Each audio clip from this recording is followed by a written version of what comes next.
so I got what's called a silver bullet. Yeah, boy. My name is Felipe, and I was a supply officer in the United States Marine Corps for just over 7 years.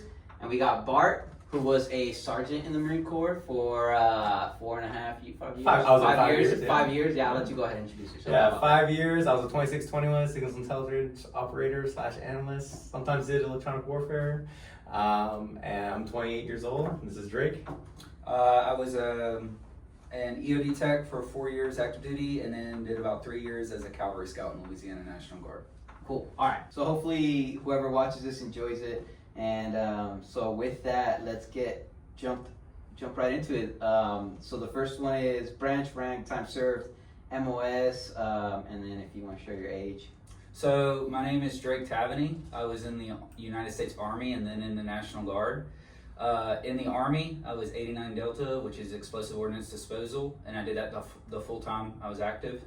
After 4 years and 3 months was when I ETS, so I got out.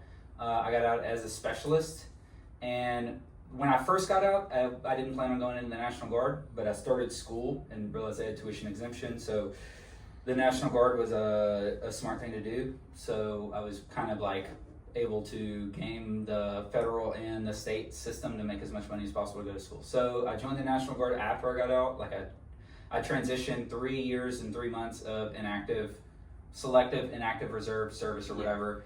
So I transferred that to National Guard as 19 Delta, which is Cavalry Scout.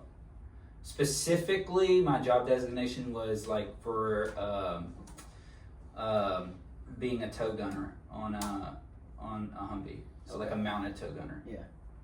So specialist is a E4? E4. E4? So, and I did get promoted to E5, which is still on my paperwork, but I got a call after I ETS from the National Guard, and they were like, oh, well, we promoted you, but you didn't have enough time in rank for that rank to count, I guess you would say. So we're going to pull that rank. So on my paperwork and everything, it still shows E5, but I've always just kind of felt like I was an E4. Okay. Cool. So I just had to throw it out there because Bart is here. If you guys don't know Bart from the previous video, I totally screwed him and demoted him. I forgot about that. I thought he was a corporal and he was actually a sergeant, so I felt super bad after it. And I was like, man. To be fair, in the thumbnail, it was my corporal promotion. So this dude was never gonna talk to me again. It would be fine. I wouldn't care, to be honest. I wasn't a sergeant long enough for it to count, I guess. All right, so we'll put a specialist, E4. All right, so real quick, what is a fun fact? Fun fact relative to EOD or just relative to your military service? I think the most fun fact was that there are ways to get paid to make explosives or to learn how to make explosives. So like being able to find a job where you can do something that the average person would get arrested for is really fun. I think that's probably like that. I'm kind of skipping ahead in y'all's questions, but like the goal for me was to just do the craziest, most kind of psychotic thing I could. At that point, I was 18 when I enlisted. So I was like, what is like the craziest? And I just went down the list of MOSs with my recruiter, and we actually started at CBurn, which was like messing with chemicals and all that other stuff. Luckily that fell through. There was only one slot, and we apparently tried to get it at the same time as someone else. So that job fell through. Literally the next one on the list was EOD. And I had the ASVAB scores and everything for it. So I was like, okay, let's do that. What was your ASVAB score? For GT, which is the one that is required, was 121, and I think the minimum was 110. Okay, so way smarter than me. Way smarter than me. I had a one. Actually, no, wait. You had 120? 121. Yeah, I had 114. Yeah, I had 121 as well. Yeah. See, I'm dumb, dude. And I somehow made it through. I don't necessarily think the ASVAB that was the best indicator. That's true. That's true. 100%. I think my brother was the waiver. If he ever sees this, I'm probably gonna get beat up. What's kind of cool is that in the Army is different from the Marine Corps. You can go in as a contract EOD, as opposed to in the Marine Corps you have to lab move into that. Oh, interesting. Yeah, Navy as well. Army and Navy, they called us EOD babies. Okay. So for Air Force and Marines, you had to do it as a transfer from an E4. So you had to be E5 promotable or E5 and get a transfer to EOD school. That makes sense because we're a bunch of freaking idiots. Yeah, right. Can't let them get through, dude. Fun fact, Drake is still paying off his Camaro at a 22% interest rate that he bought when he first joined. No, just kidding. Nice. That's funny because of how often you would be true. Yeah. So, did you buy a car when you joined or no? No. I've only ever had 2 vehicles actually in my whole life. 2 vehicles. The Honda and what else? A Dodge Ram. The very first car I ever got was a truck. Okay. And so I had that truck until we were moving to California. It broke down on the move to California. Him and I have the same exact Honda, dude. It's identical except for the color. That's it. Same exact. Mine also has a sunroof. Oh yeah, he's also has. He's a higher trim. Oh, Might as well be a Camaro. All right. I just had to throw that in there because you know how like in the Marine Corps it's always like a Typical muscle car or whatever, Yeah. and in the Army it's always like a Camaro, like it's a Camaro thing. But all right, before we jump into your military service, I do want to. No, you know what? Actually, let's jump into your military service, and then at the end, I wanna ask you about your career projection, where you're at now, and what your plans are after you graduate, just to show people that maybe it's not as easy, you know, once you get out of the military to transition into the civilian corps, you know, or CivDiv and pursue a job. Something I've been seeing on LinkedIn a lot is a lot of service members are getting out and they're having a hard time finding a job, and that's something that, you know, I went through too. And so like being in the program kind of helped me out with my housing allowance and everything. So Bart, you want to throw the first question? Yeah, sure. Personal questions. What are 3 things that you liked about the Army and time in the Army? So the best thing about the Army is obviously the people. I think that goes without saying. Like that's any branch of military service. When you talk to people who have left, that's also the part that you miss. It's like the worst thing about leaving is the people. So you meet really good guys, you form really good connections, and in the civilian world, it just isn't possible to do that. Not to that same level. So kind of the brotherhood of the military is definitely the top of the list of things that I liked. The next thing is the stuff you get to do. Like not very many people get paid to go and blow things up, or to go and shoot missiles, or to go and literally just shoot whatever kind of guns that they want for just however many bullets they want. And it, to me, is just really interesting that like if you wanted to and you were just that interested in like destroying some shit, you can get the government to pay for it. Like just go sign up, find the job that you want, and go do that. That was 2. That was 2. Third. And so the third thing that I liked was this stability, or like, so it's kind of weird to say that because there's also the whole like you're 24/7 under the sort of thumb of the military, so they can call you up to do whatever you want. So your personal life kind of sucks, but you have a paycheck, you have a job, you have friends, you have a whole society or like a whole environment that's built around just your job in the military and you doing that job, and it really simplifies life. So having that sort of like rigid structure to I think especially for younger males, that's probably a very good thing. For me, it definitely was. Okay. Bart, do you want to comment on any of these 3 things? Yeah, I mean, it's kind of funny, like when I did my interview, kind of the same thing, or at least similar, because I also agree. But it's kind of funny because like what the things I miss, like there's 2 questions that we have, is the things I liked and the things and what do I miss? And that's when you're talking about like you're going to be meeting people and whatnot, and you're kind of have that camaraderie or whatever. The military like puts you in situations where you get to know people, but it also rips them away. Yeah. Like it's like one of those things where it's like it's great, but it's also like, damn, that sucks, you know? Yeah. And I think there's varying degrees of that too. Because like ETSing or going to a different school or like having a friend ETS is different than losing that altogether, if that makes sense. Yeah. So like you meet some really cool people, and I still have friends that I haven't talked to in years that I know that if I needed anything that they would be right there and whatever. It's different when you work with them every day versus just every once in a while texting or talking or something like that. And then that is even different than like if you're ETSing and going to a new unit, you're still working with people where you know that you're going to form that same relationship. It's just going to take more time. Yeah. Like you got to fill everything out. And it's like, let's start over again. Start over again. Yeah. But you have it's like you know all of the Lego pieces are there to build that thing. When you go to the civilian world, I don't know if there's jobs where you can build that same sort of camaraderie. I'm sure that there are, none that I have worked in or seen. I just haven't, you never see those pieces. There's different pieces, you can't build even a similar thing in the civilian world, I don't think. It's a little bit like lightning in the bottle in the military because you trauma bonding. Everyone talks about that nowadays, where like you go through a hardship with each other and you become closer. But also, I think there's an aspect to a little bit of age. So like in the military is one place in your job, in your career, where everyone's about similar age to you. And at least in my experience, I was like 18. There's a bunch of people that are 18, and you kind of bond with them because you're the same age and you live with them. You're in the same. Nobody's married, for the most part. At least when I was in, or at least when I first started my contract. And I feel like you get closer to those people because of that. When I worked, when I got out and I worked my first job, that wasn't the case. I was like 23, and everyone's in their 40s.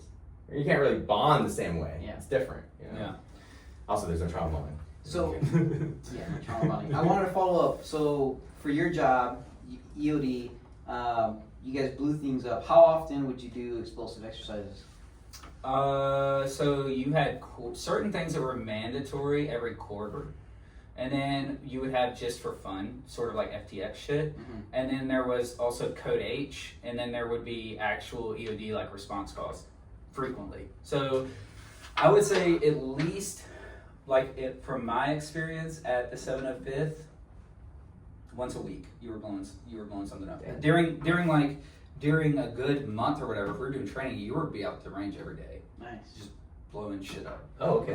So during training, every day for the most part, you'd be out. I mean, it depends on what training it is and what was available, but any time that we had stuff available that we could train with, we were using it. Oh, cool. And we could get however much of it we want, basically. We had our own separate bunker where we could just take and store all of our own shit, and then we were also responsible for if the ammunition supply place that kept all of the other explosives, if they had stuff that went out of date, we were responsible for disposing of that. So there was always some shit. That sounds like a lot of That's fun. cool. Yeah. So I bring that up just because if somebody's like, hey, I want to look at being an EOD specialist or something, what does that really look like? What does your day-to-day look like? And I think we get into that here soon. But I just wanted to follow up with FTX, field training exercises. Yeah. So field training exercises for EOD is going to be all responses to one of the jokes was that we're not EOD techs, we're IED techs. Mm-hmm. So what happens when you're deployed, or at least in Afghanistan and Iraq, I don't know in the future if 10 years from now people watch us and be like, this dude's an idiot, but what we did was respond to IEDs. That's literally all we trained for because that's what kills people.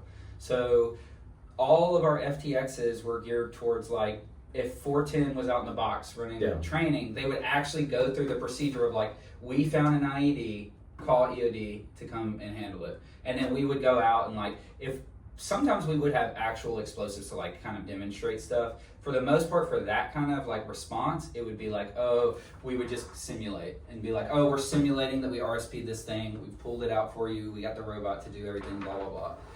There are other trainings where, for instance, if we were going out to specifically test shape charges, there's only one way to do that, and that's to build the shape charges and to test them. Mm-hmm. Or there's also pre-manufactured shape charges that they make. So if you wanted to see, will this penetrate this certain metal, or how would you blow a car in half? The way that you do that is you get a car, you put it on the range, and then you blow it in half, and then you show everybody hey, if you needed to access this or do this, and this is how you would do it. Okay, cool. No, that's actually very interesting. So I don't know if I told you, Bart or Drake, that I used to work at a oil well service company when I was 19, and we used to have shape charges. I used to go into the oil wells, and you detonate them, it'll perforate the earth. It would perforate the casing, the earth, and the oil would seep out, right? And you got these things that fracking. Fracking. So I used to build those pipes with the explosives that would go down there. So I'm not EOD, but it's fun. But I mean, you got to see kind of what that's like, and that is super fucking fun. Yeah. That is the kind of motivating shit that you get up. You're it's range week, and we're gonna be blowing some shit up. This is pretty cool. Or using data sheet, or different procedures with deck cord, or any sort of shape charge, or breaching sort of thing. It's just fun. It's just real, especially in that age where you're just fucking wanting to blow some stuff up anyway. Yeah. All right, Bart, jump into the next question. So, we've talked about 3 things I liked, and what do I miss? What do you miss? I know we kind of touched on it. What specifically do you miss? Yeah, so outside of like the people, so I feel like there's some givens. You have to, like, it's obvious that the people and the structure are things that you would miss. I also missed kind of the ability to mess up and still learn from it. I feel like in the civilian world, I even saw it in the military though. It was kind of, I guess I was there when that transition was happening, where like people would fuck up and then they would go and get smoked, shit would get solved, and then you would move on with your life. It's transition now, and I see like a lot of it in the civilian world too, where somebody fucks up and that's staying with them. That's not going anywhere. It's like every single interview that they're ever going to do in the future, or every single job application they're going to turn in, they're going to have to talk about this stupid fucking thing that they did when they were 22.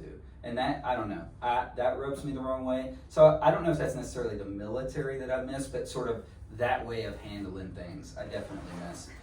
I also miss just the meritocracy. So like the idea that what other people do doesn't really matter. It's all about what I do. So I can choose to be the greatest person in the unit. I can max my PT. I can do all these extracurricular things to get the most promotion points possible. It's like, you know the path. You know what you need to do to succeed. And it makes it very simple for you to just go focus on those things. Half of the work's done. In the real world, you have to figure out what you even need to do in the first place to figure out what path you should be walking on. In the military, that's all done. They show you. They're like, here's the fucking road. You go. Yeah. Like, you go however far down here you want to go. It's funny you bring that up. Pace, That's exactly what we were talking about. Yeah. And at the pace you want to go, you know. I just want to add a couple things. The whole like, when you get in trouble in the military, it's not gonna follow you, right? Maybe it'll follow you in the military. It does depend. Yeah, like it may like depend. how much paperwork gets Yeah, done. like if the paperwork was done and it's on your actual, like it may hinder you, and they eventually push you out or whatever the case may be. In the civilian sector, you get fired. You know, you can, right? So I had this incident where I was working at the third-party logistics company. I didn't meet one of the service level agreements with our client, and I was closing shift, so I had shipping and receiving and all that stuff. So I missed the service level agreement, not knowing that we actually were fine for the month, but for the day I failed it. And so immediately, like the next day in shift, I like went in, told my director, I was like, "Hey sir, I want to apologize for missing. I reflected. This is what I did wrong. This is what I could do better." And he was like, "Don't worry about it. No harm, no foul. I'm glad you learned. Whatever." I went forward. So I don't know if anybody was watching, if they ever mess up, like owning up to it might be like the best thing, and not like holding it in. Just go own up to it and call it a day. I agree too, and I think that the military helps kind of encourage that. Yeah. Because the whole thing too is that it's easier to own up to the sort of guy that Sergeant Dickhead who's going to smoke you behind the unit. Like, own up to it, take the consequences of whatever actions, and get over it. It's a lot harder to own up to something like if it would have been like, oh shit, they're going to fire me, and I'm never going to get another job over this like silly paperwork or whatever it is. Because then they're going to call the job, "Hey, so and so used to work there. Can you tell us about him?" Dude, fucking suck. Yeah, you know, piece of shit. Piece of shit. Hang up, you know.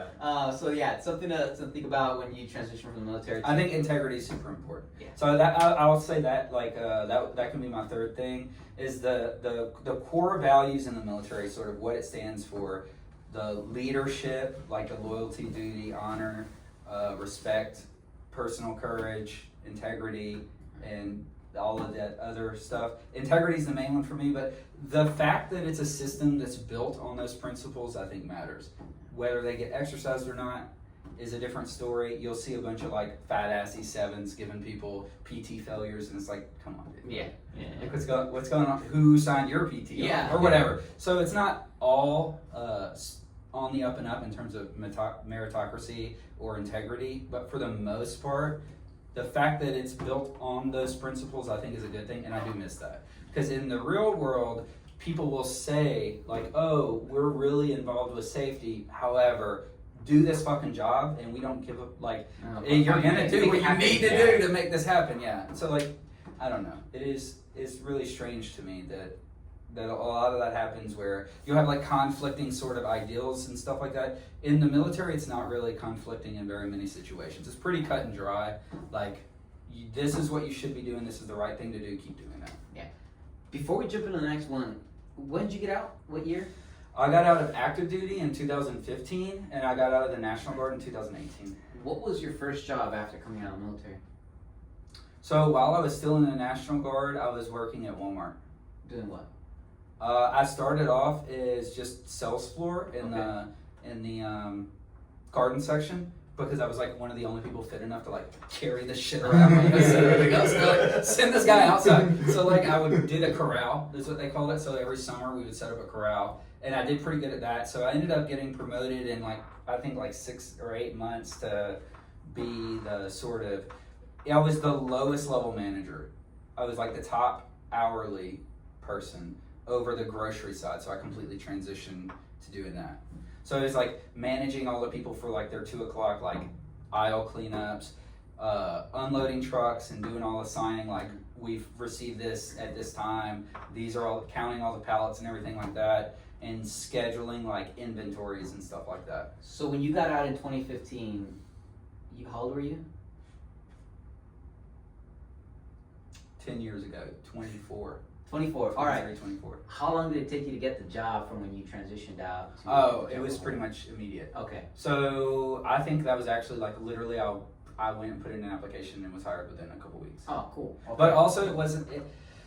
It seems like stuff like that works out for people who don't wait until it's like the last minute. Yeah. So I was still on terminal leave. Gotcha. Actually, when I got that job. Technically, I was still active duty. Actually, when I started working at Walmart. So you're collecting 2 paychecks. Yeah, for a little bit. Yeah. So, I was also going to college. I started going to college at that same time. Nice. Okay, so you did something similar to what I did, and for the viewers out there, you save up a bunch of your vacation time.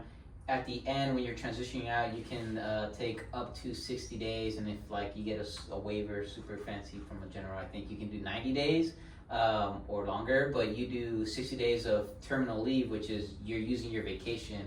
You're pretty much just on vacation time until you get you transition out on the very last day. During that time, you can be employed and collect your military paycheck and your civilian paycheck. And then I also started the MBA program. The only thing is they don't give me a housing allowance, because I was already getting a housing allowance because I was still active. That's the way to do it. Yeah. If you can save time in and you're not going into like they call it use it or lose it, which is where so like if I would have tried to save over 60 or 90 days or whatever, you automatically lose those every quarter or however often it rolls off. So like you want to stay below to where you're not just wasting time. Definitely get your 60 or 90 days terminal leave and use that to set up your next stage in life. Yeah. That was a smart thing that I did, I think, when I was getting out. Definitely a smart thing on your end. Were you shooting for trying to do something related to your MOS when you got out? No. I specifically was trying to stay away from doing. So like I'm kind of weird with I don't want to say that I get bored, but I feel like once I've figured something out, there's nothing to do. So there is still a lot there's still a lot to do in EOD that I'm not even aware of, or like other people go and do all kinds of crazy cool guy shit. For me though, when after the 4 years and I checked all the boxes I wanted to check, and there was nothing more that I looked at and wanted to pursue outside of, I was really, really interested in doing like, the FBI has these like explosive detectives. So I was actually super interested in that, but I never really followed through with that ambition. And that wasn't something that I needed any more military training for. That would have been like on my own, going and figuring out the sort of pathway to do that. Yeah. Okay, so after Walmart, how long were you at Walmart for? Probably about 1.5 years. Maybe around 2 years. And then you transitioned to a different job, or? No. So I just quit at Walmart because I was getting so when I got out of the military, I was still, I think, what you would call relatively high speed, which doesn't work well being a manager at a Walmart. Mm-hmm. So there were a lot of instances where I bumped heads with people. And unfortunately, it was getting to the point where I felt like I was just fighting a losing fight. And I was like, it's not worth it.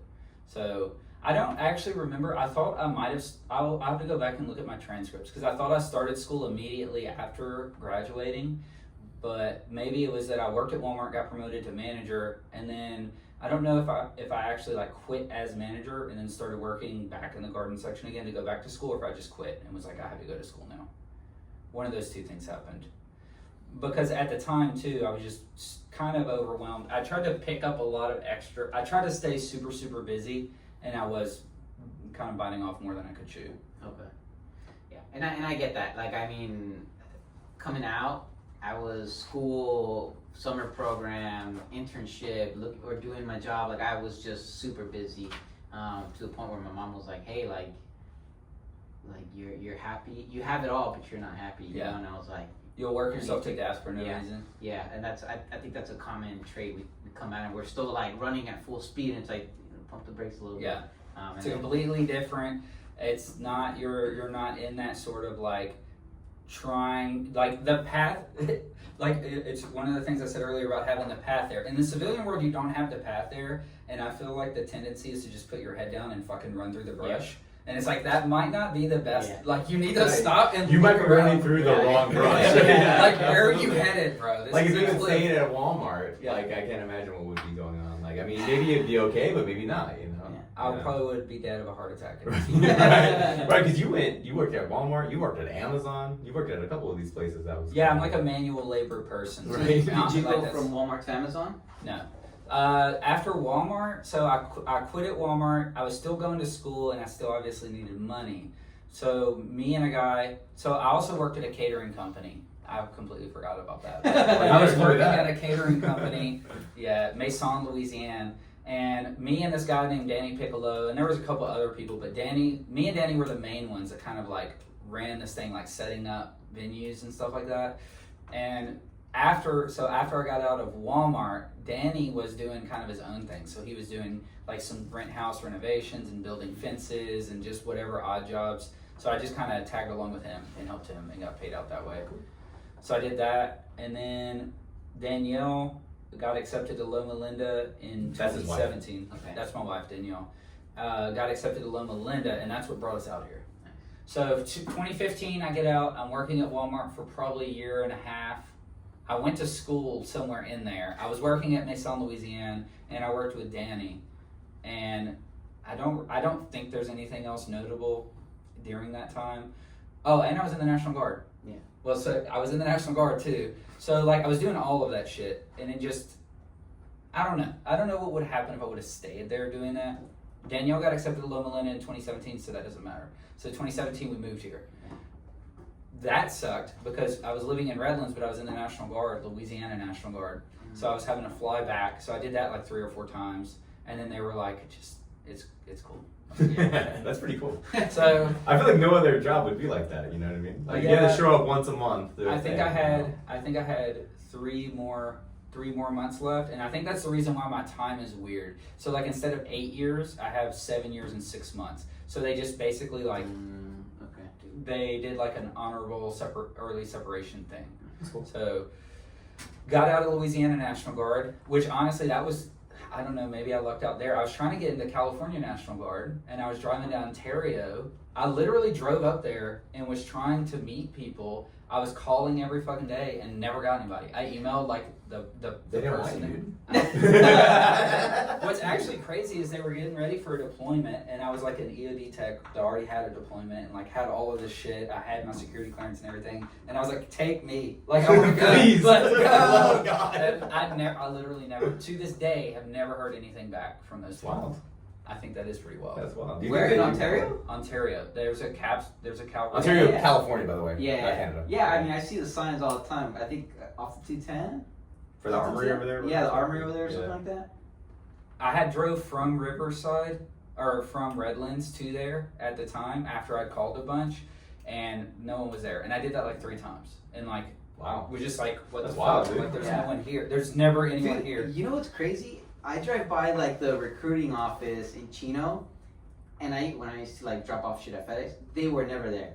This shit was never Marine over. recruiters? Yeah, Oh. Marine recruiters. I was like, these That's wild. motherfuckers not Which was working. weird. Marine recruiters, I feel like I've never gone by a Marine recruiter's office and them not be there. You Yeah, know? Obviously, it's great, in the middle of the day for sure. In my experience in the National Guard, we were a small Alpha Troop, 2nd of the 108. That's small. That's a small unit out of Natchitoches, Louisiana. There was always people there. Wow. It wasn't because that's a pretty big place too. Like it's just a big, relative to where I was going to National Guard, where our drills were. That's a big place, and there was never fucking anyone there. It was just really strange. That's so strange. And then I heard that they were deploying, so I was like, oh shit, maybe they're like on rotation somewhere, training or whatever, and they'll get back with me. And never heard anything back. So that did frustrate me a little bit. But. A little bit, yeah. Damn. Okay, yeah. Let's keep going. So we kind of already went through the day-to-day life during your career. You were talking about like, depending on when it was training, it'd be you guys go to the range. Is there anything more like what would be an average day in your day-to-day? So usually you would just show up to the unit and you would be training constantly. We were constantly training. So one of the things that we did was we had people that would rotate. So any of the lower enlisted every Friday would give a brief on some piece of military ordnance that might be relevant for some, like a landmine, an old Russian landmine that all of a sudden has popped up, like for a response that someone in country is doing. So then it would be like, okay, this is the nomenclature for the landmine. You're going to research it and you're going to brief everybody on Friday. We also had blue jean days. So on Fridays you could pay $1 to the unit and wear your blue jeans, just like civvies in, and we did like a barbecue and stuff. It didn't have to be blue jeans. It could be just civilian attire, or what? Or did it have to? It had to be blue jeans. Okay, got it. I'm trying to think, just like on a day to day. The thing about EOD is that it's not like a traditional military. Because I mean, there's also like during that point in time, I went on probably 4 or 5 VIPs as well. So doing security for either Joe Biden or Barack Obama, or at like in 2012, Hofstra University for the debate between Mitt Romney and Barack Obama. So like, if you're doing security or you're getting ready to go do that, that's going to be drastically different than if you're on call.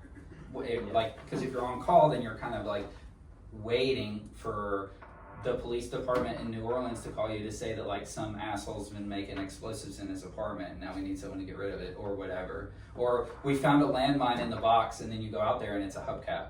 And it's like, well, this is stupid. The fuck? Alright, real quick. What's that movie where the guy gets in the freaking Hurt Locker. Hurt Locker. Yeah. Alright. That was your life, How right? real is that movie? Have you seen Hurt Locker? In my experience, it's not very real. Okay. I never pulled on any deck cord or like lifted 155s out of the dirt. I have moved 155s and they're fucking heavy. But like, I don't think in general a lot of the way that guy went about stuff was the smartest. So like the general idea is to stay alive. So you want to do whatever you can do to stay alive. So life is important. You don't want to go and do things because you think that they look cool that will kill you sooner. So that's like, I don't know, that to me, like I don't know any other simple way to say that other than like if you see like something really cool in a movie and you're like, damn, that looks really dangerous and stupid, that's probably not the way that people actually do it. They probably do it like a really smart way. Another thing like for EOD in general is they say that every rule is written in blood. And so like the reason why there is a certain procedure or technique that you use in certain situations is because someone died to sort of like provide you with that learning. You're not just going to go back to square one and go start like ripping shit out of the ground with your hands. Yeah. All right, cool. I would say, yeah, 1 out of 10 on the accuracy, in my opinion. Yeah. Well, it sounds like EOD sounds like a really hard job, and I know that we were talking about how hard it is to go as being what you got big EOD. How hard it is at EOD school to make it through. What's the failure rate? I don't know what the actual failure rate is. We were told that it's like so that the failure rate was around 40%. But for baby, so like if you were a baby tech coming in, it was closer to like 60 or 80. So like the failure rate was drastically improved by the people that trans. Like obviously the Marine transferring in, kind of knowing what they're getting into, with that sort of like mindset of I'm just gonna keep charging down this path is different than the kid that just came out of High school. basic training. Yeah. You're High school basic yeah. training, you do phase 1, which is like 10 weeks of literally just filtering out the biggest pieces of shit possible. So a lot of hard like PT or? There was PT, and there was also like a super basic, like if you took everything about EOD, what actual EOD school is, and you boiled it down to like, so let's say there's 10 steps to do this thing, we're just going to take the 2 most important ones and figure out if you can actually even do that. That's what they did. There's a lot of PT, the bomb suit test, that sort of stuff to like make sure that you're not going to be claustrophobic in the bomb, because that's something where they don't want to spend $1 million or whatever training you and then find out you can't wear a fucking bomb suit. Gotcha. Like that sucks. Yeah. So there was a lot of PT and a lot of just like shitty, like learning really fast, answering questions, and sort of like practical, like hands-on skills. Like you would if you were the instructor, it'd be like, hey, with this landmine you do this, with this landmine you do that, with this landmine you do this, and then they would say, okay, now go do that. And then you would go and you would look at it and you'd be like, oh, this is that landmine. He said do this, this, and that. Boom. And then they would be like, well, you fucked up. That's for the other landmine. Right. You failed. You're completely wrong. Yeah, now you gotta go and redo it. Or they would be like, oh, good job, you passed. That's the other thing about, like, so the thing about EOD school is hard to explain is that it's not that it's hard to pass, it's just really fucking easy to fail. So like in EOD school, I failed one test 3 times. They call it a triple tap. And so I got what's called a silver bullet. Yeah, boy. Which means that I got a 4th attempt at that test. So, so in EOD school, you get 2 tests with your class. So if you fail, you get to take a retest. If you fail that retest, you get re-rolled, which is you go back like 2 or 3 classes, and then you only take the test. You don't do any preparation or anything again. If you fail that, then you go to an ARB, an academic review board, and then they just, my experience with that was they just fucking grilled me. A Marine Master Sergeant and like some really high-ranking individuals just sat there fucking screaming at me for like probably 15 minutes. Basically, Is that before or after the silver bullet? Yeah, is that before or after? I need to know. We need to know this. It's what you had to do to get the silver bullet. So you All right, understand the joke? we have 2. Okay, cool. Yeah. No, I get 2 it. separate meanings of silver bullets. All right. If you're in the Marine Corps, you do not want one of those. Unless you're in EOD Wait, in which you case- don't Yes, want you don't want one of those. Yeah, unless you're Bart. Yeah, silver bullet's a different thing than Marine But Corps. to explain, like, just so that we're aware, what I got on my test was 16 point hits. So that means I did one thing wrong. So there's a tool called a 50 cal de-armor, and you're setting it up in the sand on some shit, like stuck into the ground, and you have like certain standoffs and distances and like angles and shit. And so you're trying to build like a sand castle to like hold this fucking 50 cal thing where it needs to be, and then the instructor goes and takes calipers and all that other shit and measures it. So the first time I failed it was because the angle was off by 5 degrees. They allow you 4 degrees, and I was 5 degrees off. The second time was because I was over 1/16 of an inch off. So like the distance from where it needed to be was over 1/16 of an inch. The third time was because I went overtime. So I went overtime on, I think I had 3 or 3.5 hours. I went overtime by 1.5 minutes, which means the whole second half of the test I failed. Okay. So I got an 84, and then a 50. And that failed And it? then- What do you mean? Did you fail the whole thing or no? No, then I went to an ARB, and Okay, they cool. gave me a 4th try, and on the 4th try I got 100. Okay, But got it. on any one of those, I could have gotten 100 if I wouldn't have been an idiot, or Right. like just fucked up on like small stuff. The other thing is like, there's certain things that you learn, like if you're building sandcastles to be super accurate, that like if you pour water in sand and you're trying to like orient this fucking thing, you have to be really fast to get them to check it, because the water dissolves and the shit moves. Or like it evaporates. So like there's all kinds of little shit like that. Is there- After that, I didn't have any problems. That landmine division kicked my ass in EOD school. Right. It kind of goes into our next question pretty well. Do you have any advice for somebody joining EOD or just in the military in general? If you're in general, I think that no one should just join the military without a clear goal of what they want to do. So, and also if your goal with what you want to do doesn't align with anything that the military can't give you a specific advantage in, then don't do it.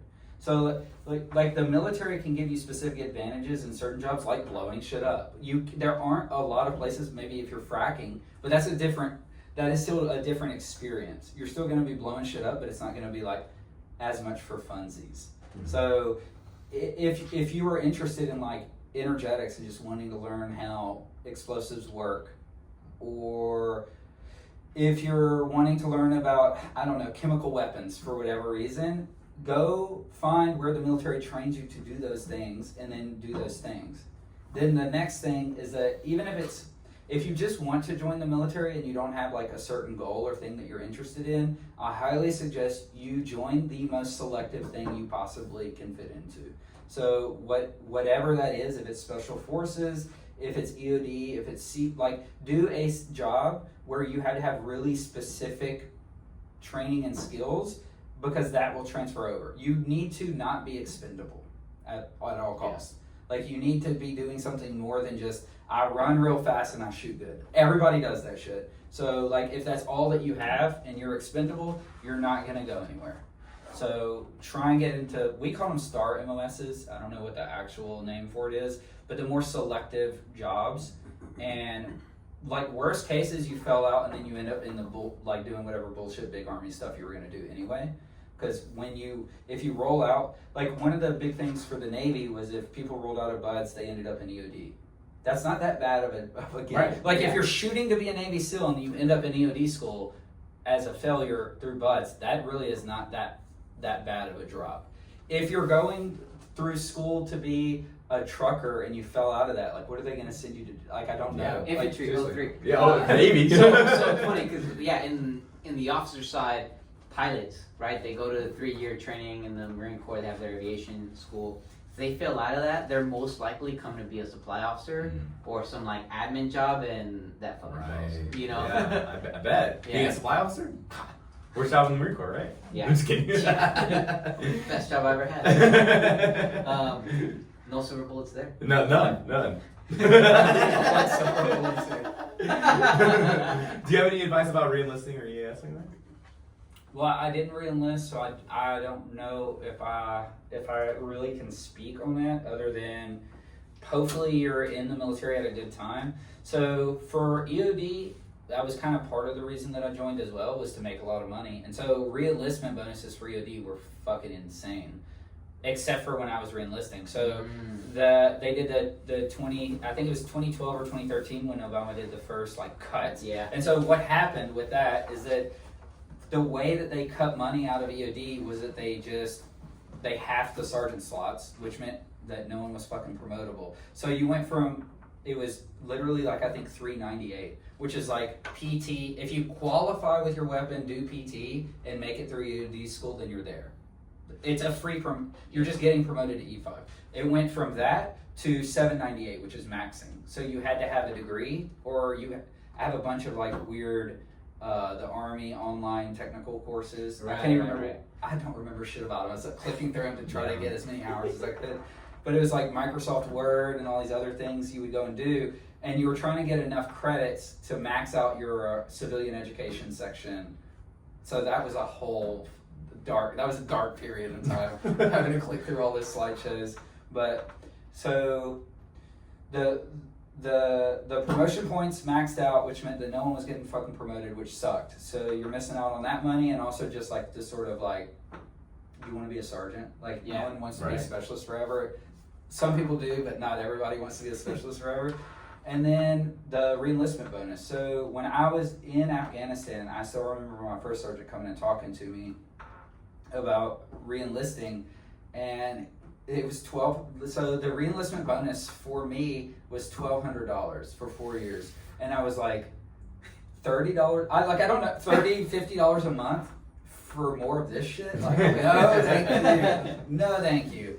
So I would just recommend that you kind of look at, I don't know how far ahead you can really look. Like, I don't know how you recommend or how you can tell someone to prepare for that. Because it went from like $100,000 to $1,200. Like, I don't know what you can do to make that different. You know, like, it is what it is. Yeah, I still have friends that re-enlisted and stayed in. For them, it worked out because then their next re-enlistment was really good. Yeah. Because the money came back, but that one sucked. Yeah, there are some jobs that, I mean, the bonuses come and go, right? I think Intel had like a $90,000 one or something. Like Cyber, yeah, Intel, Cyber had like this, like that was a few years ago.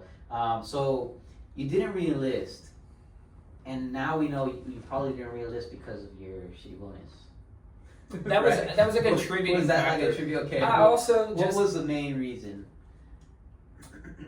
I don't think there was a main reason. Culminating. Yeah, part of it was that. Part of it was I had a kind of sour taste. So when I enlisted and when I was training and when I was kind of getting my head right for deployment, we were told that we were going to do a thing, and that thing was very much in alignment with what I thought that I would be doing when I joined the military, which was like going and running missions in the hills and like clearing stuff for people and doing like all of the cool guy shit that you hear about. When we actually deployed, our mission was basically pulled. So like we deployed with no mission. Like we actually went to Afghanistan with nothing to do. So half of the unit ended up literally staying in Bagram, moving plywood back and forth. The other half, luckily, some of us did get tasked out on like side quests, I guess you would say. So my team was one of the teams that got tasked out, and we went all around Afghanistan, like mainly southeast Afghanistan, training Afghan National Army in counter IED and remote procedures. So we at least had a cool job, and we got to go and do shit and see shit and kind of feel like you were a part of the war that was going on. But the other people literally didn't even get that, and that's really upsetting. I think some other guys went up north and did some work up there. But just the overall thing, when I joined, I didn't join because I wanted to train Afghanis in explosive techniques and procedures. I joined because I wanted to be an EOD tech, and I wanted to go function as an EOD tech, and I didn't get to do that. And then also at that time, this is in 2014, they're like, oh, we're probably going to be leaving. Like the word on the street was we're getting out of Afghanistan anyway. And in my experience, there wasn't like a lot to fucking do there. We were cruising all around, and there was not really a lot going on. People didn't really fuck with us. Everybody gave us bad looks, and like the villages and shit kind of seemed like they didn't really like us very much. But people weren't shooting at us. We weren't getting blown up, which is good. I'm not complaining, but it's like it's not what I expected that it would be. It just seemed like us driving trucks around the fucking desert, training these fucking guys who didn't really care. And that was my whole deployment, really. And how long were you out there for? Like at different places or whole deployment?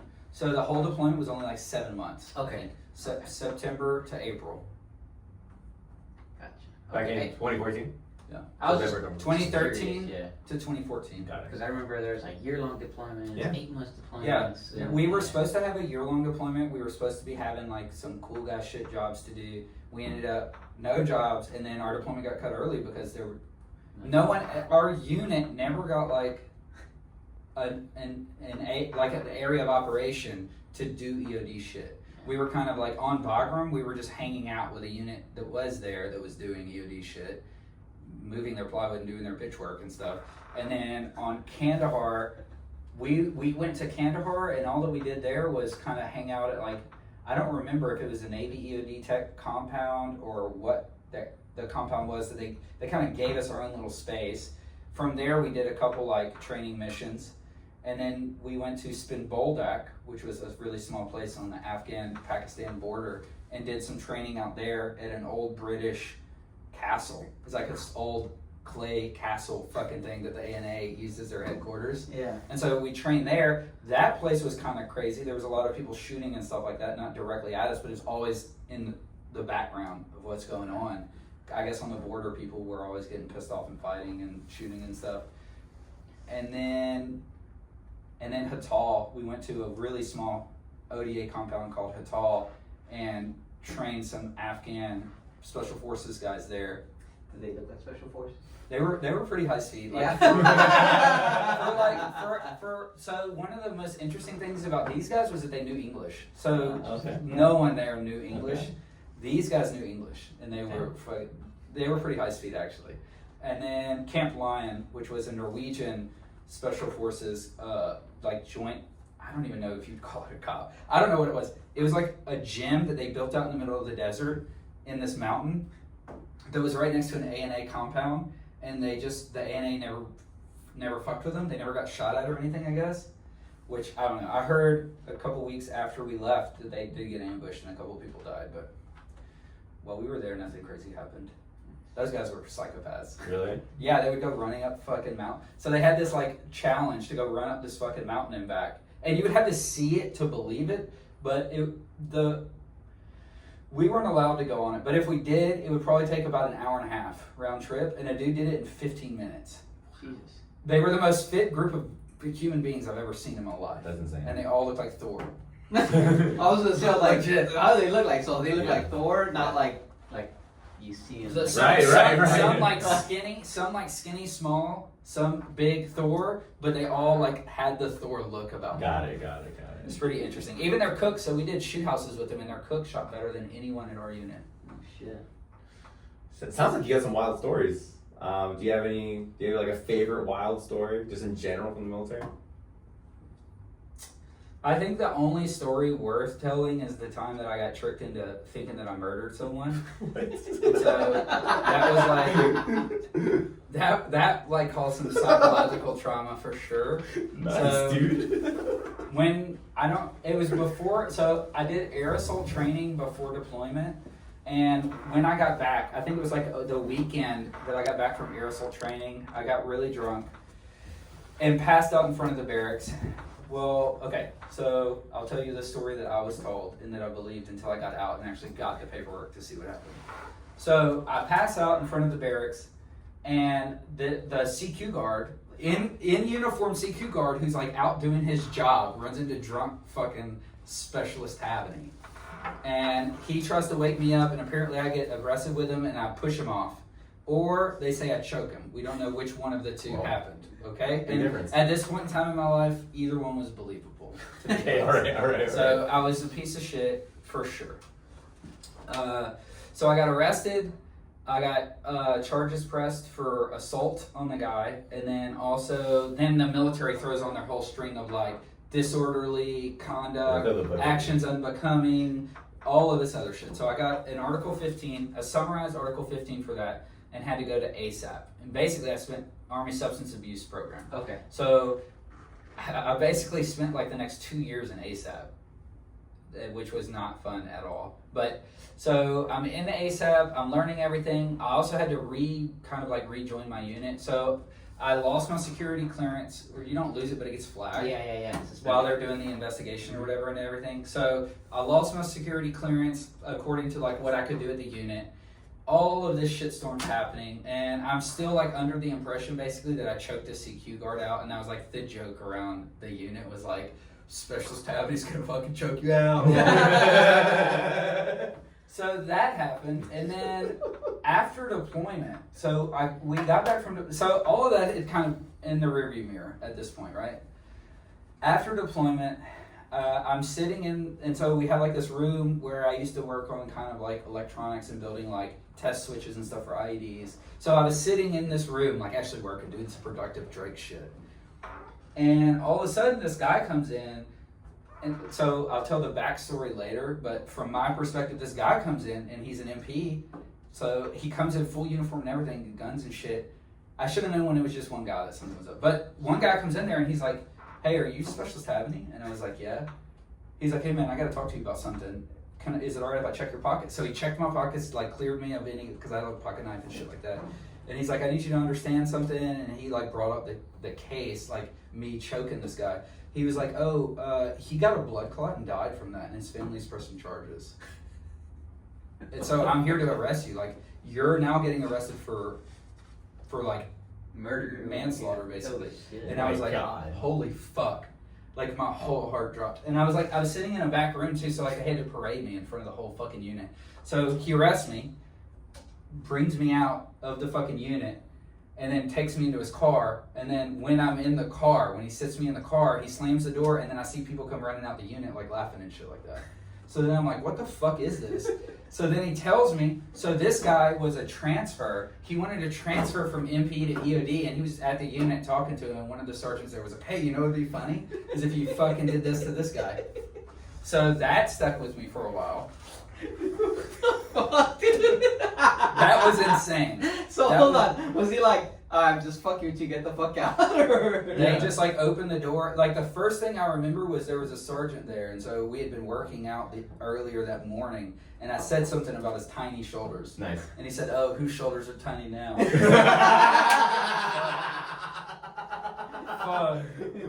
But that, I mean, that did leave, so that did make me hyper aware. It was a super shitty situation, and it definitely fucked me mentally for a couple days after that.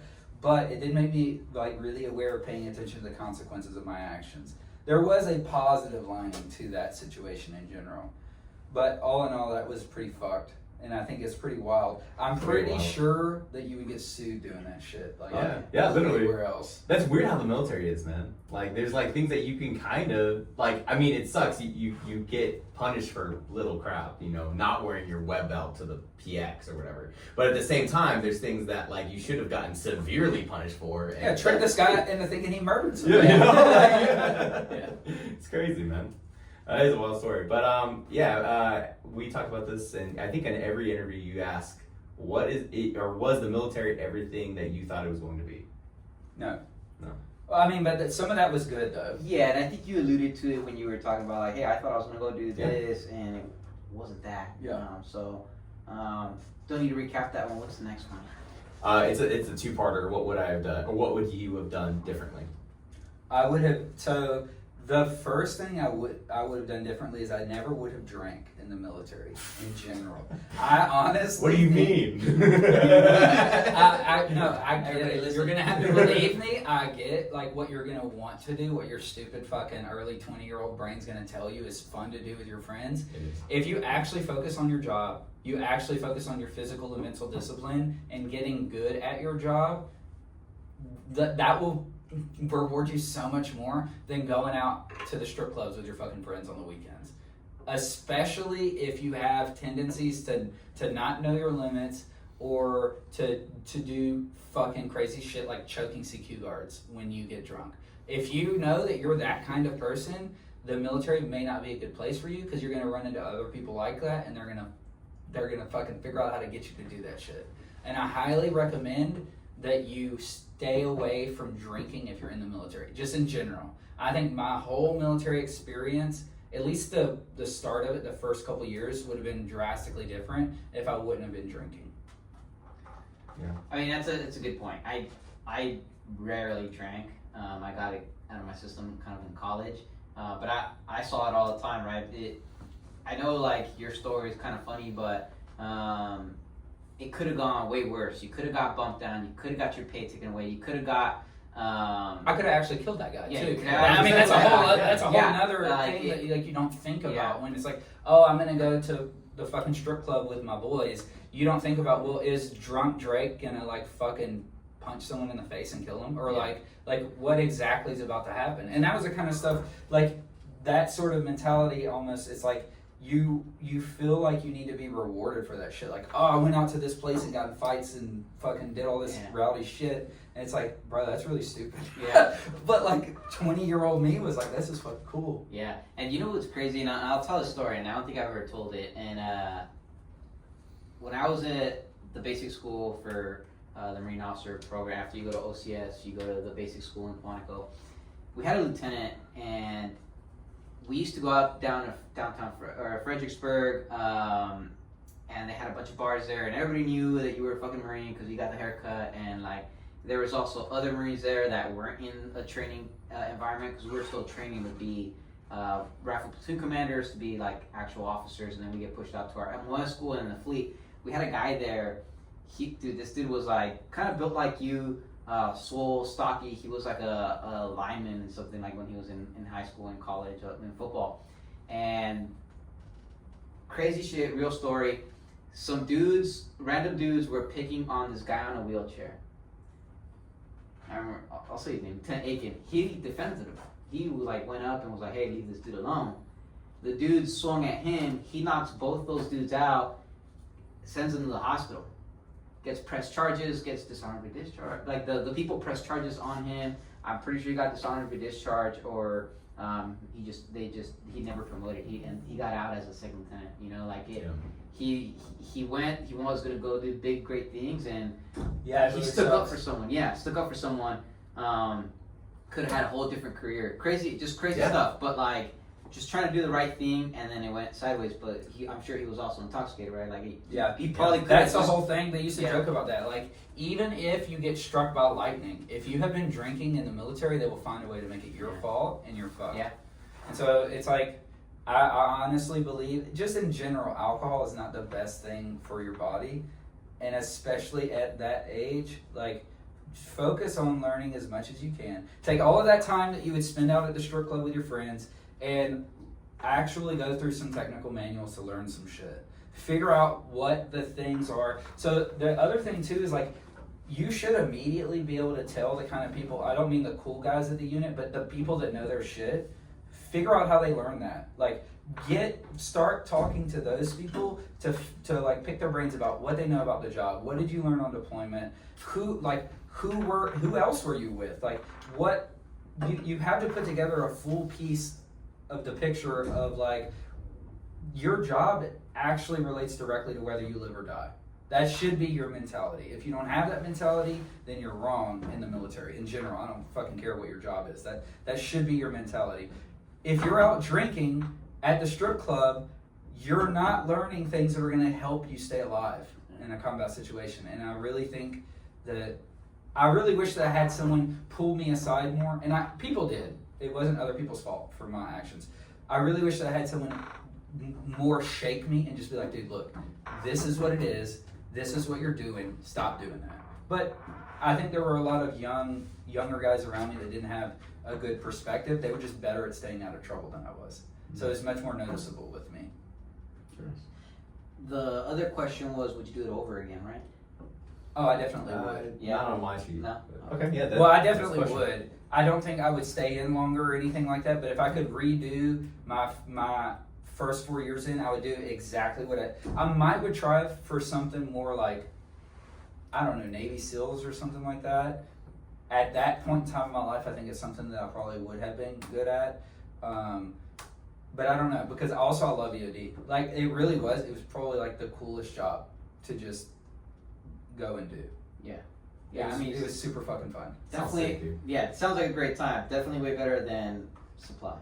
But again, without supply, you wouldn't have your ammunition. Yeah, bullets don't fly without supplies. Yeah, just want to say that. And all that ammunition you didn't shoot on the plane. That's actually a really interesting thing too. Is even if you are like a supply clerk, or you are what are the other ones, like the document guys? We had like 42 alphas is what they were called, like the paperwork people. I don't remember. Admin. Yeah. So they had admin. They also had like the guys that work at the motor pool. They're not truckers, I don't think, but the mechanics. Mm-hmm. So those guys were attached to our unit. So if you're in one of those jobs, if you're a supply clerk and you really want to excel at your job, you can still put in packets to go and work with EOD or work with the Rangers or work with whoever it is that you want to work with, but you have to be really fucking high speed. Mm-hmm. Like, you're not just that's not gonna fall into your lap. You may be not doing EOD, but you're still working. Yeah, they were still there at the shop with us every single day. Cool. Like, they're not, I mean, and we brought them out to ranges and shit like that. Like, they weren't setting up shape charges or anything crazy, but they still got to like pull like set off charges and stuff like that. So like we still included them as much as we could in what we were doing. And I think that they really enjoyed their lives more than if they were like working for 410 at their motor pool. Right. Yeah, and I think that's a good point to bring out. Like, even if you are not an EOD, if you are at a EOD unit doing a different MOS, like, there are some opportunities to do some cool stuff, to go out with them. Because I know even in the infantry, you go out to the ranges and you can see them do cool shit, or they maybe even let you shoot someone like a 50 cal or something like that, you know, where you wouldn't normally get to do if I was just a supply clerk in a supply battalion where we just do supply shit all day and we have nobody else that does any other MOS, you know. Conversely, not to interrupt, but conversely, like at our unit, at an all intel unit, those support guys did not do anything related to our stuff. If anything, that's like almost a downgrade. Like, so like, yes, maybe it sounds good on your end, but like for the viewers that are thinking about, oh, maybe like I don't want to do it, like it probably doesn't translate in all units. So like our admin guys, if anything, they had worse because they were just doing admin and like they were excluded from any kind of field ops or anything like that, you know. But, you know. Crazy. All right, so we're done with our questions there, right? So I wanna take a little bit of time. I know we're running a little late, but it's okay. Screw that class. A big piece of this too is I want to give people like your experience coming out of the military and like what next, you know, like something that I'm gonna talk about is not here but in another video is I've applied to like over 3,000 jobs. Nice. And I've had a few interviews, nothing really in the last 10 months. Crazy stuff. And I was like, I'm having a hard time. And maybe it's just the economy, the new president, terrorists, like a lot of shit's changing. But I know I'm not the only one who's experienced some kind of hardship coming out of the military, you know, freaking running at 1,000 miles an hour, trying to get a job, working in school, family, trying to start a family, buying a house, buying a car, and all that stuff. Yeah, so shit's impossible right now. Getting a house is crazy. Crazy, right? It's still freaking 7% interest rates, right? So what does your career projection look like? Right now you're at school, you're doing your bachelor's as a Chemical engineer. And so what's your plan? Like what is your goal in the next few years? Like where do you see yourself? And yeah. So the transition directly after the military, I don't think was very hard in terms of work because I just, at that point in time, in 2015, I don't know, I just didn't have a problem. Also, I was living in Louisiana, so that's a completely different environment than like in Southern California in terms of the workforce or even the jobs available. Like the whole situation was different. It wasn't difficult. The difficult part was that I definitely sort of like set into like a deep depression that probably from like 2016 or 17 to pretty recently.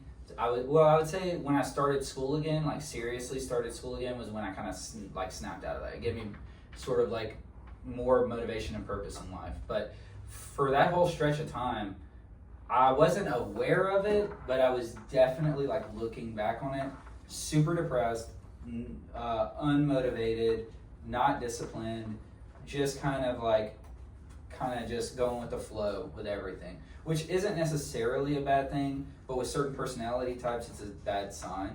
And with mine, I'm like a pretty highly motivated individual in general. Like I like to get out and get shit done. So for me, that was bad. Right now, I'm working on my resume, and I hate the way that my resume looks. So like all of my experience up to this point has been manual labor or like explosives working in the military or Cab Scout. Like those are like the highlights of this situation, right? Like I worked at Amazon for 2 years after we moved here because I basically spent all of my money from my TSP and everything, like trying to go to college in California, paying out of state tuition. So that was a whole fucking process. That probably contributed to the depression a little bit. But so I had to go work nights at Amazon for 2 years. That job was easy to find. Like, it wasn't, you know what I mean? Like, I literally, the reason that I started that job was I said, oh shit, like I need money by the end of the month. I put in as many applications as I could. Amazon called me back. Literally like the next day, or they sent me a text. As a what? Material handler, material clerk? No, I got hired as a picker. Okay, yeah. At LGB3. Okay. So in Eastville. Yeah. So you picked the stuff out of the thing, yes, packaged yes, it and shipped it. Okay. I think it's probably the closest thing to slave labor that you can possibly do in America. If it was any closer, it would be they would shut down those facilities. What I just got an $18 check for a year and a half of them not paying me properly. Because, so what happened is that they used to have the security check you had to go through to get into the building and out of the building. Well, the clock ends on the other side of that thing. So like you had to go through turnstiles and do like a metal detector and all that other shit. Well, they didn't pay you for that, but that's time that you're sitting there. So I guess over a year and a half, I made $18. So I have the check at my house right now, $18.33, I think. What was your hourly rate? It was 25 cents higher for working nights. I remember that. Nice. I think it was like 13 something an hour. Damn, that's crazy. Wow. Dude, well now, I say that now because so I was at a third-party logistics company, similar to Amazon, maybe like a competitor to Amazon, just on a smaller scale. They were paying, Amazon was like literally the building next to us. We were paying like $1 more or $1 better But I was also on nights, and the shift differential was like $3 or $4.50 or something like that. So I mean, way better now than back then. But damn, I can't imagine. But I think Amazon doesn't pay really well either. Just in general, no. Yeah. But also, it's because it's not like skilled labor. Yeah. Like you look at a Yeah. screen, it flashes a fucking thing and like a location. You grab it out, you put it in a box, you hit a button. Like that is, Wow. you do that 10 hours, 380 items an hour for 10 hours. It's pretty fucked up. It'll make you go crazy. I think What'd you go do after crazy. that? I went back to school. So after that, what ended that for me was when me and my wife moved to San Diego. So I transferred from the warehouse to like a delivery center where so I was still technically a picker, but what I was doing was setting up routes for people to come and grab. Okay. So like the Amazon drivers, so we would get like a list basically of all of the different packages that needed to go on their route, and we would go pick all those packages, put them on a cart, and then bring them out there, and just set up all these rows of carts for people to just drive up and grab. So I did that for like 6 months, and then COVID. So COVID happened, and they were like, hey, they sent out this mass email, and it was, hey, we can't force you to come into work. And I was like, I fucking hate this. So I'm not coming into work. Well, after a couple months of that, I tried to go back into work, and they're like, oh, you can't come back. And I was like, what the fuck? Well, initially they said that the reason I couldn't like clock in or anything was because our cards deactivate after 2 weeks of them not being used. It's an automatic system thing. Mm-hmm. And I was like, well, let's unautomatic the system and get me back in here. So I started talking to my manager. My manager was like, oh no, actually you're terminated. And I was like, well, how the fuck did that, like I have the Yeah. emails, like y'all sent these emails. And they're like, oh, you were supposed to check in every 2 weeks. And I was like, I don't see that fucking Right. email. I have the email saying don't come into work till this time. And then the next email saying, oh, that time has been extended to this time now. And now I'm here at that time and you're telling me I don't have a job, basically. So then we put in a trouble ticket at Amazon to have that decision basically reversed, and I've literally never heard anything back since then. So we put in the trouble ticket. I called back like a week later and kind of got like shuffled around for people on hold and all this other stuff. And then I was like, maybe this is a sign. That was kind of rock bottom for me, I guess you would say. Because during COVID, shit sucked. I couldn't get back into school. I couldn't find new jobs. I couldn't get the job that I already had. Like in my head, it did not occur to me that like, oh, I'm not gonna have a job next month. So that fucking sucked. Luckily, my wife just started a really good job. So like the timing of everything worked out perfectly. And then after being on, the other thing that really sucked was collecting unemployment. So I got on unemployment for like a year and a half after that and was just sitting at home playing video games being a piece of shit. Because this is a fucking problem. I was working my ass off to make basically nothing at Amazon, and then got on unemployment, was making so much more money to not do anything. And then you have all these people, like everybody on social media, or like when I call family and stuff like that, they would be like, oh, well, you earned this. You've worked your whole life. Yeah. Times are hard. You kind of earned it. And that starts to like build up in your head of like, oh, I deserve this. I should be getting this check to sit at home and fucking smoke my bong and play video games or whatever. And then eventually that got old because you can only be a loser for so long before you're like, this fucking sucks. So then it was like, go back to school. So that was kind of in 2021. I don't know. Some of this stuff in my head I think seems longer than what it was. And some of the time frames might be messed up. But I feel like I did that for probably a year and a half. Maybe it was just a year. And I had to like file an extension for unemployment or something like that. And I was like, I can't fucking do this anymore. Yeah. I'm not fucking begging for more money from the government. So then I was like, okay, I have to go to school. So then I started working on going back to school. And then that led to going to community college at Chula Vista, and then getting my GETSI certifications to transfer. And then I transferred here. Nice. Well, I just want to say, like, it's crazy, dude. I mean, crazy story, and I'm glad you're here now, and you got out of that rock bottom Almost state. done. Yeah, almost done. You graduated in like 2 weeks, probably, right? Yeah. 2 weeks. So, like, thank you for your service. Really appreciate you coming on. Well, I do have a few more things before we kind of wrap this up, if you don't mind being late to class. I don't mind at all. All right. So you mentioned that you siphoned your TSP out. Yeah. And I bring this up. Horrible fucking decision.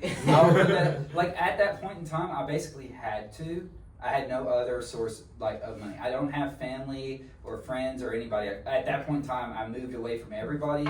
My wife was in school. All of the money she was taking out, we were using to live on. And I was trying to go to school at the same time. In my head, I thought, yeah, I don't know. I didn't do the math on that situation, but I thought that if I got that money out, it would give us enough of a road that I could go to school as well. And once the GI Bill and all that other money started coming in, then I'd be okay. Not okay. Did not work out that way. Yeah, I bring this up because TSP, Thrift Savings Plan, which is your retirement for the military, if you join, you're able to contribute to your kind of like a 401k, your retirement plan. I think a minimum, the military matches you 5%. So as long as you put in 5%, they'll match you. The 5% is 10%. How much were you putting in? Do you wish? I was putting in way more than 5%. Okay. So I think that I didn't even really start adding to my TSP until deployment, which left only a year. Mm-hmm. And I put, maybe it was a little bit over a year. Maybe it was closer to 2 years, 2013 to 2015. So probably 2 years. I was putting in the most. Whatever the most is that they would let me contribute, I was putting in. Yeah, and I think so. This year, I think it's 23,500. So, and I'm sure it's way different back then. But yeah, it's just something that I wish I could have helped you or counseled you or anybody. You know, so I was a command financial specialist, and I went through the course of like helping Marines, junior Marines, like, hey, what does this look like? Your I'm sure I signed some stuff. paperwork too that said like, hey, you know not to do this shit, right? Yeah. Like I'm pretty sure that somewhere in there it says like, hey, by the Please way, don't do this. Yeah. like Please don't do this. we are going to take a lot of your fucking money if you do this. Like, don't do this. You're losing money to do this. And I was like, fuck. I mean, I needed the money. I think that like, also at that time, I think was, I don't know if it was 2016 or 2017, the stock market had like a little bit of a dip. So it was like, it was a perfect situation of like how to turn like $22,000 into like $8,000 or something like that. Like a double whammy. But it's like I needed it, you know? Also, so like when I moved here, my truck broke down, so I had to get a new car. All of this shit was happening all at the same time. Yeah. That was a shitty fucking time in life. Yeah, and that's kind of how it comes down, dude. It comes down in waves, you know. But it's ebbs and flows, man. Ebbs and flows. Control the chaos. Before we wrap this up, do you have any last comments to say that you'd like to share to anybody or to us here? No. Well, yeah, maybe. I think that if you're going to join the military, that you need to be really, really sure. Like, do your homework. Know that it's the right thing for you. Do not make it a strictly financial or benefits related decision. I've seen that like wreck people's lives too much, where you say, oh, well, I'm going to join to do this job and all I want is the benefits, and then you're deployed to fucking Afghanistan and you're like literally suicidal over the shit. There are no benefits that are worth that. Like, don't go to fucking Afghanistan because you wanted to get health care or whatever the situation is. Like, figure some other way out. If you're actually interested in doing like really high speed stuff in the sort of like daily grind, you want to be challenged, you've done your research, you know that sort of that brotherhood, that warrior mentality is something for you, then I think you should join. That would be like that's the first check the box that you need to have. And then once you have that sort of like that sort of warrior spirit is what I like to call it. Once you have that, then you need to decide how you're going to apply it. Like what sort of job or career that you want to do, and where your mentality, where your like skills in your, I don't know, where you can contribute the most to kind of the military in general. But I would definitely make sure that I knew those two things before I even talked to a fucking recruiter. Nice. Thank you, Drake and Bart. Do you have the test form? You can test them? What The paper? test? Oh, no. Oh, that's only us, huh? I know they can read. Wow. I know they can read, all right, Bart? Bart All right, just said he I can't feel read. singled out. yeah, your feelings. I'll take it. Yeah, hey, yeah. 121 Club, right? Yeah, 121. You're way smarter than me, dude. I think I'm by far, like, I don't think I'm very smart at all. That's a sign of intelligence, though. Is it knowing? I think- Yeah, yeah. absolutely. I think Way that, smarter than yeah, you are. all of the smartest people know that they're stupid. Yeah. Like you have to. Like I think it's very important. Yeah. Cool, man. Well, I appreciate you coming on and sharing Thank you your for having story. me. Yeah. Oh, That was Nice. awesome. Yeah. You too, buddy. Thank you. All right. Let's go to class part. Yeah.